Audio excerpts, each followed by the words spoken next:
C'est le début de la semaine. Mesdames et messieurs, bienvenue à cette édition dont voici les principaux titres. Au front militaire, la trêve humanitaire de 2 semaines semble être effective sur terrain entre l'armée rwandaise et les FARDC. Alors quel impact réel de cette pause de 14 jours dans un contexte humanitaire déplorable avec des millions de déplacés qui manquent de tout? Détail dans ce journal. Peut-on parler d'une crise interne à l'UDPS? La question a sa réponse dans la sortie médiatique de l'un des cadres de ce parti et ancien ministre de la Santé publique, Eteni Longondo. Ce dernier, aux côtés d'autres cadres du parti, a exprimé son mécontentement par rapport à la gestion de leur parti. C'était lors d'une conférence de presse tenue ce lundi 8 juillet 2024. Le second tour des législatives en France a tranché. Aucune formation politique n'a atteint la majorité requise. L'extrême droite, avec à sa tête le Rassemblement national de Marine Le Pen, ne se contente que de la 3e place. Le nouveau Front populaire de Jean-Luc Mélenchon et Ensemble d'Emmanuel Macron arrivent respectivement 1er et 2e. Voilà tout pour les titres. Mesdames et messieurs, bonsoir. Peut-on parler d'une crise qui secoue l'UDPS à l'interne? La question a sa réponse dans une sortie médiatique de l'un des cadres de ce parti et ancien ministre de la Santé publique, Eteni Longondo. Ces derniers, aux côtés d'autres cadres du parti, Jeko Beya, le président de la Ligue des jeunes, Emani Dioko, et M. Mokato, l'animateur de la structure appelée Force du Progrès, a exprimé son mécontentement par rapport à la gestion de leur parti. C'était lors d'une conférence de presse tenue ce lundi 8 juillet en présence de plusieurs militants du parti. Merci,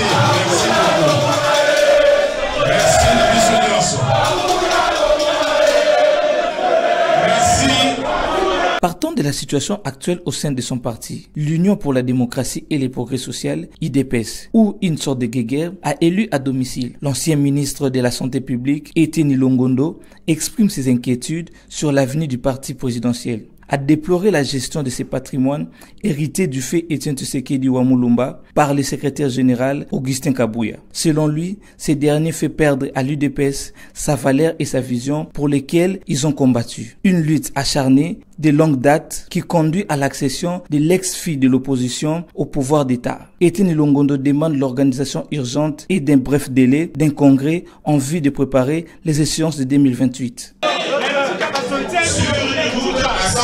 Unique. Nous sommes dans l'obligation absolue d'atteindre notre but.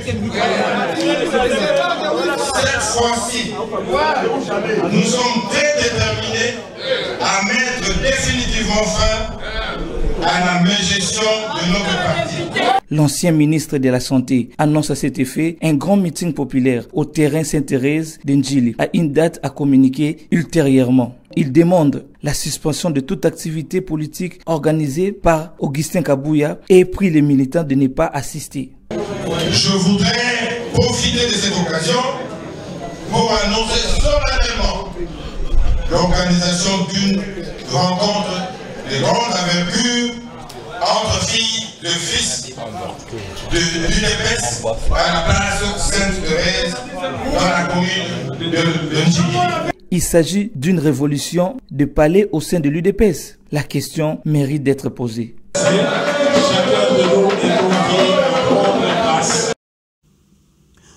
Tel que voulu par les USA, la trêve humanitaire des 2 semaines semble être effective sur terrain entre l'armée rwandaise et les FARDC. Alors quel impact réel de cette pause de 14 jours dans un contexte humanitaire déplorable avec des millions de déplacés qui manquent de tout? Suivez ce récit d'Ebenezer Bwanga.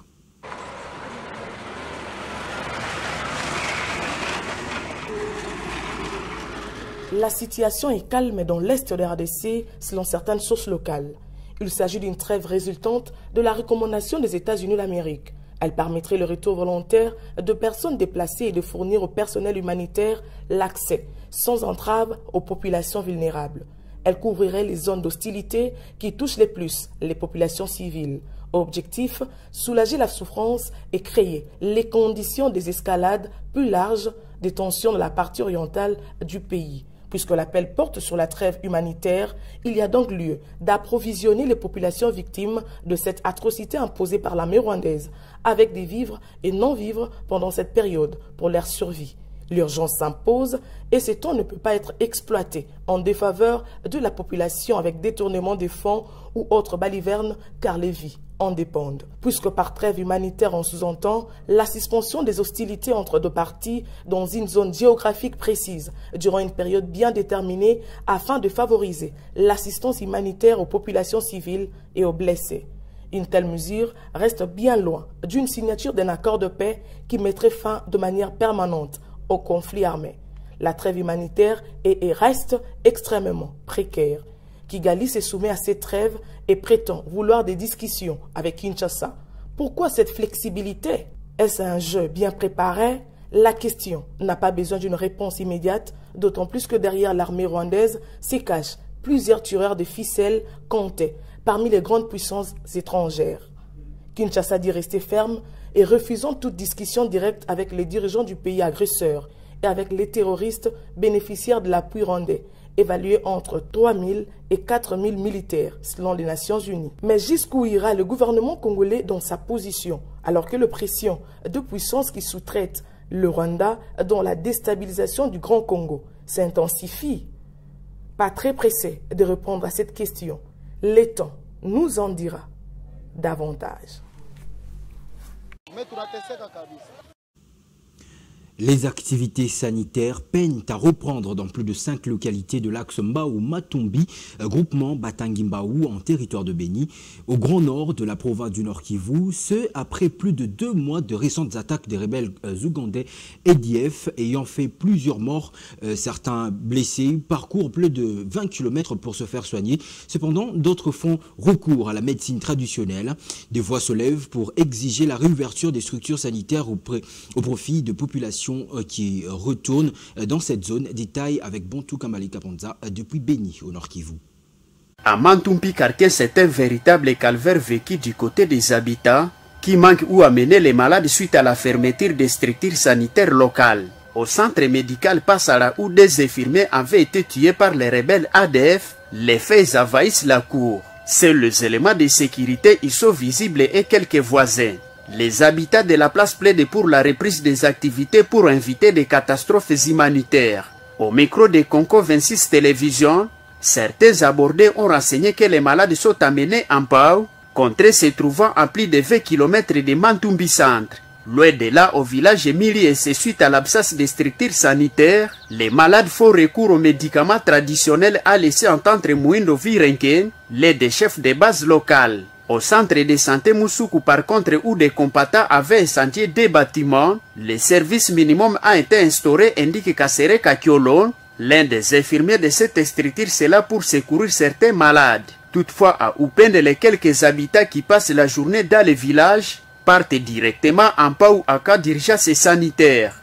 Il s'est de rappeler que les activités sanitaires ont été arrêtées dans les zones précitées à la suite des attaques répétitives des rebelles ADF l'année à court. Parmi les victimes de ces violences rebelles figurent quelques infirmiers qui étaient tués par l'ennemi à Mantumpi. Allégation de détournement de fonds pesant sur le bureau intérimaire du Sénat sortant et l'actuel bureau d'âge. Le ministre de la Justice et garde des Sceaux, Constant Moutamba, a donné des instructions pour qu'une enquête judiciaire soit menée en urgence. Le bureau provisoire du Sénat, que dirige Pascal Kilunduelo, rejette les accusations et charge l'ancien président intérimaire Sangouma Mosaï. Les détails dans ce commentaire de Merveille Lundola.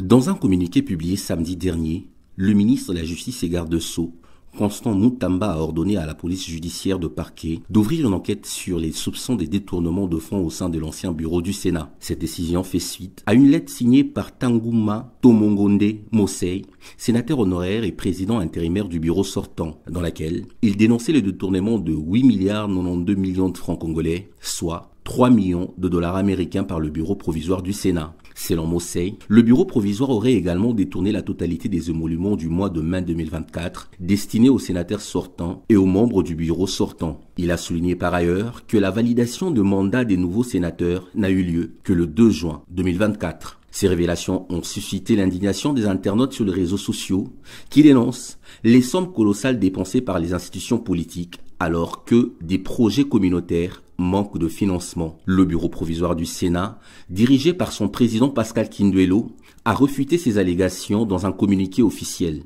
De plus, le Sénat a publié des documents contredisant les accusations de détournement de fonds.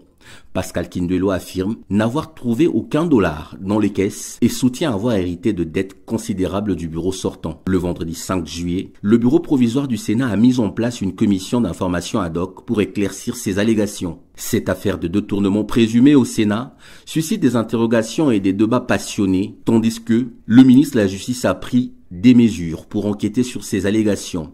Il reste à voir comment la commission d'information ad hoc éclaircira cette situation. Dans l'intervalle, les citoyens attendent des réponses transparentes et des actions concrètes pour garantir la bonne gestion de fonds publics. L'insécurité gagne du terrain à Kinshasa. Le procureur de la République Baudouin Lukoki a été assassiné dans la nuit du samedi au dimanche à son domicile dans la municipalité de Lantsele par des criminels jusque-là en fuite. Cette visite du ministre Mutamba dans la famille du procureur tué la nuit du samedi à dimanche au quartier de Mpassa à Ntsele, dans sa résidence devant sa femme, ses enfants et voisins intimidés par coups de balle confirme l'insécurité qui gangrène la ville de Kinshasa où de cas d'assassinat sont devenus monnaie courante.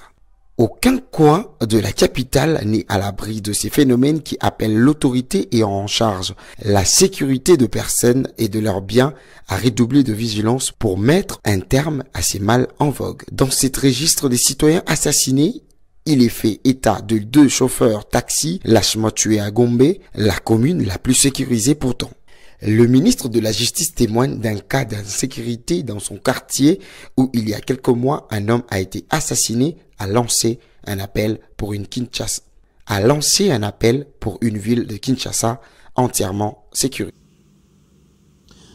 Le gouverneur du Haut-Katanga a de nouveau nommé les membres de son exécutif, mais sans cette fois-ci les commissaires généraux. Dans un nouvel arrêté signé le samedi 6 juillet 2024, Jacques Kiabula-Katwe s'est conformé aux exigences légales. Et pendant ce temps, son collègue de la ville de Kinshasa, Daniel Bumba Lubaki, n'a pas encore retouché la liste de son exécutif. Suivez.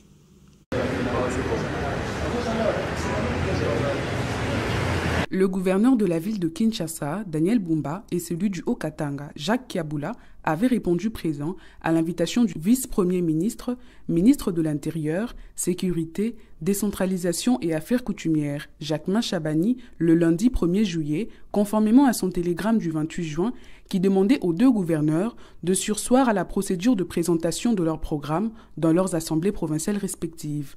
Tous 2, ayant nommé 10 ministres provinciaux et 10 commissaires généraux, avaient agi en violation de l'article 198 de la Constitution. Le samedi 6 juillet dernier, le gouverneur Jacques Kiabula a signé un nouvel arrêté nommant 10 ministres provinciaux conformément aux prescrits de la Constitution.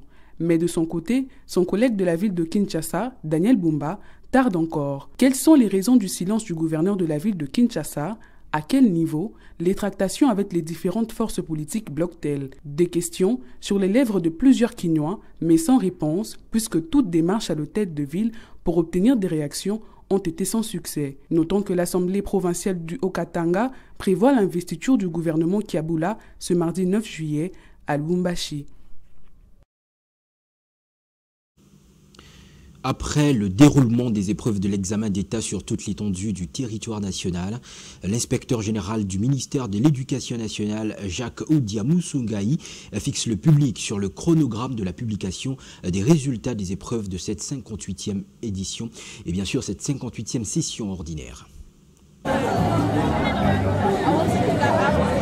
Avec un effectif de 962 887 candidats inscrits au cycle long, dont 42% de filles, et 5 417 candidats au jury national du cycle court, dont 18,5% de filles réparties sur 2960 centres de passation. Cette session de l'examen d'État édition 2024 a témoigné de l'engagement et du sérieux de la grande majorité des gouvernants, des élèves, de partenaires, des opérateurs pédagogiques, des acteurs politiques en faveur de la formation de générations futures. En ce moment post-épreuve, l'Inspection générale de l'éducation nationale et nouvelle citoyenneté s'emploie déjà à réceptionner les mâles d'items au Centre national de correction à Kinshasa. Pour la suite des opérations, l'échéancier de 55 jours renfermant les différentes étapes du processus de correction des épreuves et de publication de résultats se présente comme suit. 1. Réception de mâles du 1er au 20 juillet 2024, soit pendant un délai de 20 jours.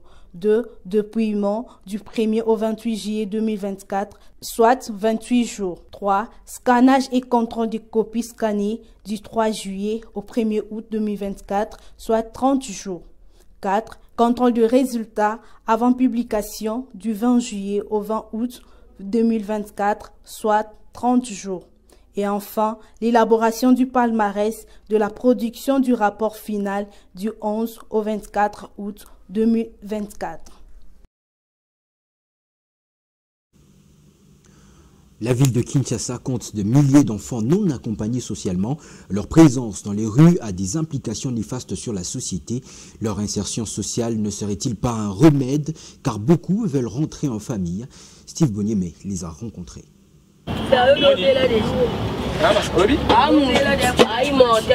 Vivant dans la rue depuis un temps, ces enfants sont en quête d'un toit et de la nourriture quotidienne. Ils s'en donnent à la drogue, au vol de biens d'autrui, au banditisme et de la prostitution pour les filles, faute de mieux. Selon les déclarations, nombreux parmi eux sont dans la rue, non pas de leur propre gré. Ils lancent à ce sujet un appel à l'aide au gouvernement en vue de leur réinsertion dans la société. Je n'ai jamais connu mon père depuis ma naissance. Toutefois, j'ai vu les pères de mes frères. Alors, il s'est fait que ma mère et mes frères m'ont maltraité en me demandant d'aller les chercher. C'est cette situation qui m'a poussé à me séparer d'eux. Voilà pourquoi je me retrouve dans cet état. Et ce que je veux maintenant, c'est de retourner à l'école. Pourquoi sont-ils dans la rue?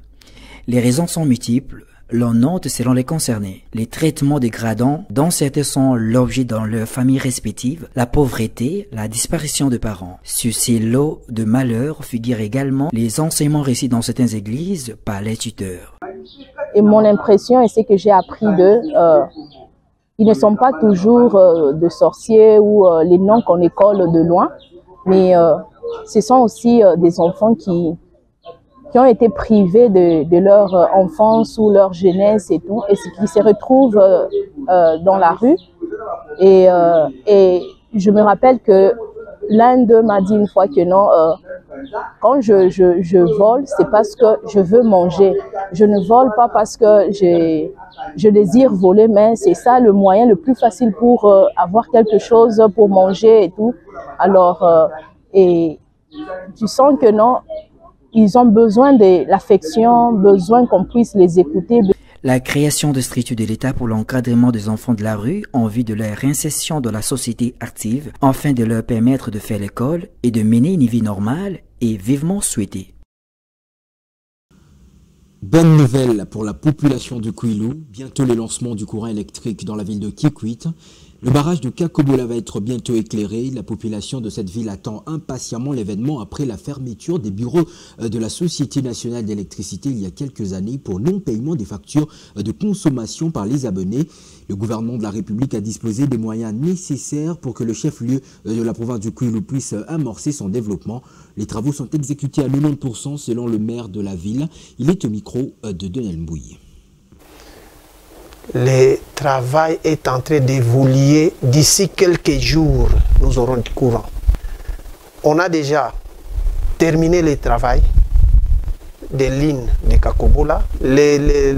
L'entretien qu'on faisait, tout, on a déjà fait donc les contrôles. On faisait les contrôles pour vérifier tout ce qu'on a fait. Tout est terminé. Ils sont maintenant à la phase d'expérimentation. Donc, on va expérimenter d'ici là. Depuis les décennies, Kikwit a été dans les noirs. Mais tant que le père de la nation, Félix-Antoine Tshisekedi Tshilombo, l'homme à sa parole, il a réalisé, il a donné tous les moyens. Tout ce qui manquait, il a donné les possibilités dans cette entreprise-là qui effectue les travaux, pour le moment, tout est fait.